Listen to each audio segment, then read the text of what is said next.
यह रमण नवरत्न का 17वां भाग है और इस 17वें भाग से हम नवरत्नों में दूसरे रत्न को प्रारंभ करने जा रहे हैं और इस दूसरे रत्न का नाम है बलाबल रत्न। इसके पहले हम 16 भागों में संज्ञा रत्न को देखे थे और संज्ञा रत्न में जिन शक्लों के बारे में हम जानकारी प्राप्त किए हैं और उनके बल से संबंधित विवरण आचार्य इस बलाबल रत्न में प्रस्तुत कर रहे हैं।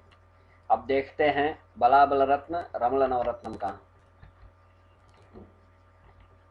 शुभाशुभस्य दातारः सबलास्तत्फलप्रदाः निर्बला निष्फला ज्ञेयास्तस्माज्ञेयं बलाबलम्। शुभाशुभस्य दातारः, शुभ और अशुभ के जो दाता शकल हैं, शकलाः, वे उस शुभ और अशुभ के दाता कब होंगे? सबलाः, बल सहिताः, बल से युक्त हो तब तत्फलप्रदाः, उस फल को देने वाले होते हैं। अर्थात शुभ हो अथवा अशुभ, अर्थात सकारात्मक फल मिलना हो या नकारात्मक, वहाँ पर शकल यदि बली होगा तभी वह फल मिल सकता है।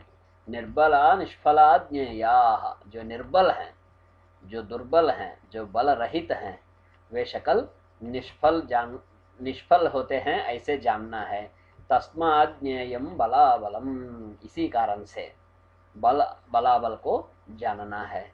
अर्थात बलाबल जानने की आवश्यकता क्या है? क्योंकि शकलों का जो फल प्राप्ति, शकलों से जो फल प्राप्ति है वो शकलों के बली होने पर ही मिल सकता है। तो यह हुआ बलाबल रत्न का प्रथम श्लोक। शुभाशुभस्य दातारः सबलास्तत्फलप्रदाः निर्बला निष्फला ज्ञेयास्तस्माज्ञेयं बलाबलम्। अब दूसरे श्लोक में आचार्य बता रहे हैं, अग्निवायुवोस्तथा नीरभूम्योर्मिथः सौहृदं वैपरीत्ये मिथः शत्रुता अग्निभूम्योस्तथा नीरवायुवोर्मिथो मध्यमं सौहृदं ज्ञेयमेवं सदा। इसको ध्यान से देखिए, ये 4 तत्व, 16 शकल हैं, 4 तत्वों की आवृत्ति होती है उसमें। ये पिछले रत्न में आचार्य बता चुके हैं। वे आग्नेयम वायवम आप्यम पार्थिवम, इस नाम से इन्होंने 4 तत्वों को बताए थे। अब उन 4 तत्वों में आचार्य क्या बता रहे हैं? अग्नि वायुवो, जो अग्नि तत्व और वायु तत्व हैं उन दोनों का, तथा नीर भूमियो, जो जल तत्व और भूमि तत्व हैं उन दोनों का क्या होगा? मिथः सौहृदम, आपस में उनमें मित्रता होती है। और कह रहे वैपरीत्ये मिथः शत्रुता, यदि विपरीत हो, अर्थात वहां संबंध अग्नि और वायु का ना हो और जो दूसरा युगल है उनमें से किसी एक के साथ हो अग्नि का, तो उस स्थिति में और उसी तरीके से बाकी तत्वों के साथ भी शत्रुता होती है। फिर आगे आचार्य यहीं पर और 2 जोड़ों को बता रहे हैं, 2 युगलों को बता रहे हैं जिनमें मध्यम सौहृद होता है। तो इस बात को जानने पर फिर हमें ऊपर वैपरीत्य मिथः शत्रुता पर फिर विचार करना पड़ सकता है। क्या कह रहे हैं आचार्य यहाँ? अग्नि भूमियों, अग्नि और भूमि तत्व दोनों के बीच में, नीर वायुवो, जल और वायु तत्व के बीच में, मिथः मध्यमम सौहृदम सदा भवति, इन दोनों के बीच में मध्यम मित्रता होती है, अथवा अर्थात शत्रुता नहीं होती है। वैपरीत्य मिथः शत्रुता कहने पर अग्नि और वायु में जब मित्रता है तो अग्नि का नीर के साथ और अग्नि का भूमि के साथ शत्रुता होनी चाहिए। तो उसी बात को और स्पष्ट करने के लिए आचार्य यहाँ बता रहे हैं, यदि अग्नि और भूमि का वहां पर युगल बन रहा है तो वहां पर शत्रुता नहीं होगी, मध्यम मित्रता होगी। तो ये हुआ दूसरा श्लोक। अब तीसरे श्लोक में पहुंचते हैं। आग्नेयादीनि खंडानि त्वाग्नेयादि गृहेषु च गतानि सबलानि स्युर्मित्र गेहे तथैव च। ये तो बता दिया है कि किस तत्व का किस तत्व के साथ मित्रता होगी और किस तत्व का किस तत्व के साथ मध्यम मित्रता होगी और किस तत्व का किस तत्व के साथ शत्रुता होगी।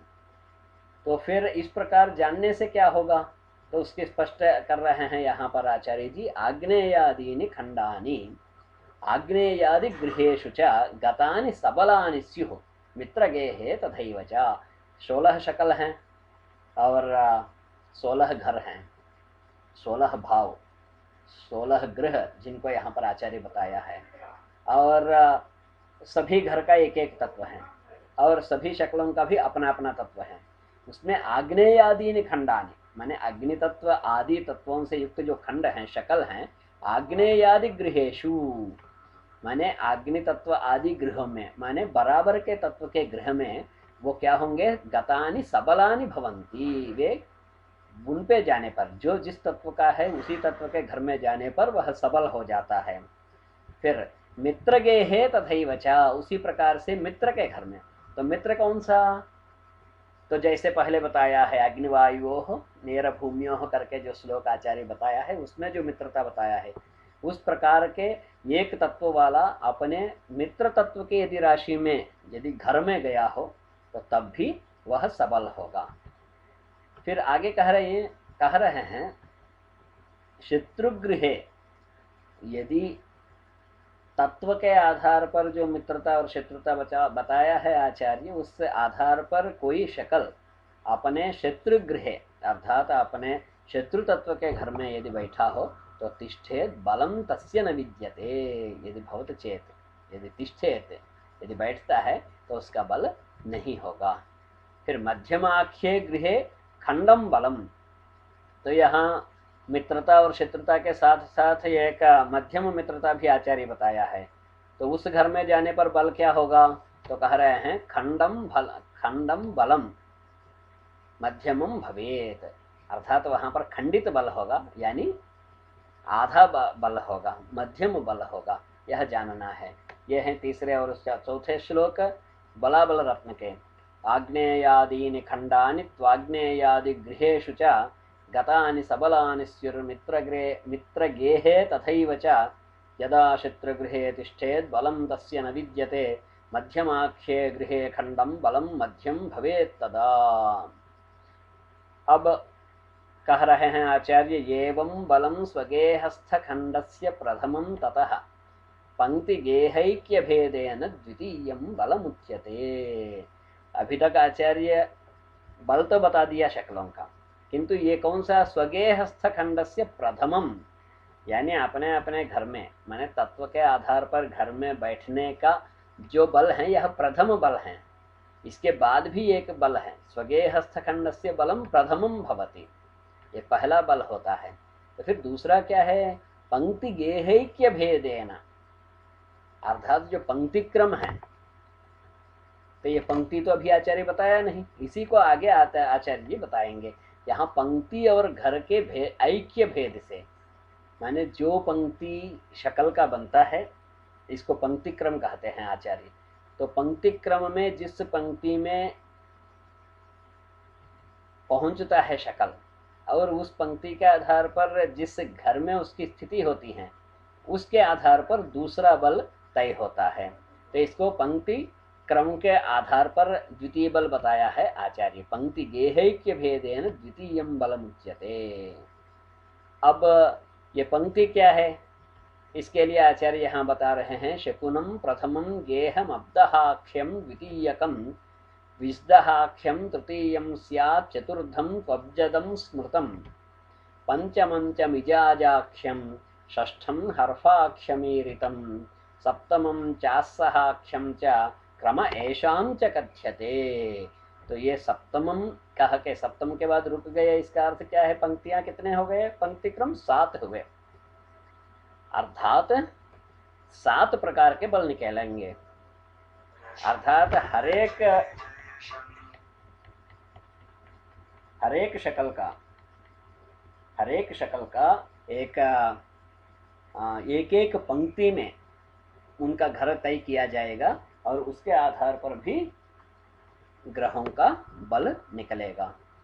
तो यहाँ पर वो कौन से नाम हैं, एक बार फिर देखते हैं। शकुनम प्रथमं गेहम, अब्दः द्वितीयकम, विष्दः तृतीयकम, अब्जदम ये चौथा है, मिजाज पांचवा, हरफा छठा और असहा ये सातवां है। अब आचार्य क्या कह रहे हैं? आचार्य जो कहे हैं उसका सार इस प्रकार से है। शकलों का तत्व तथा ग्रह के तत्व के आधार पर पहला बल, पंक्तिक्रम और ग्रह की एकता में उत्पन्न होने वाला दूसरा बल। यहाँ पर पंक्तिक्रम और ग्रह नहीं, ग्रह, घर, क्योंकि यहाँ पर तो ग्रह है ही नहीं, यहाँ घर, जो 16 घर है, पंक्तिक्रम और गृह की एकता में उत्पन्न होने वाला दूसरा बल है। तो इन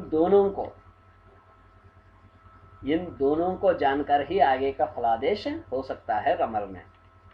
और यहाँ पर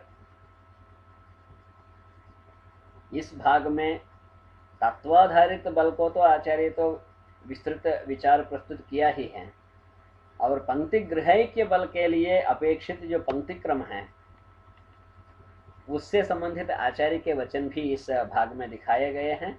और अगले भाग से उस पंक्ति क्रम के आधार पर शकलों का पंक्ति तय करना और उसका बल बताना, फिर उसके आधार पर फल बताना, उस क्रम को आचार्य जैसे बताते हैं वैसे वैसे एक एक भाग हम आगे चलते रहेंगे।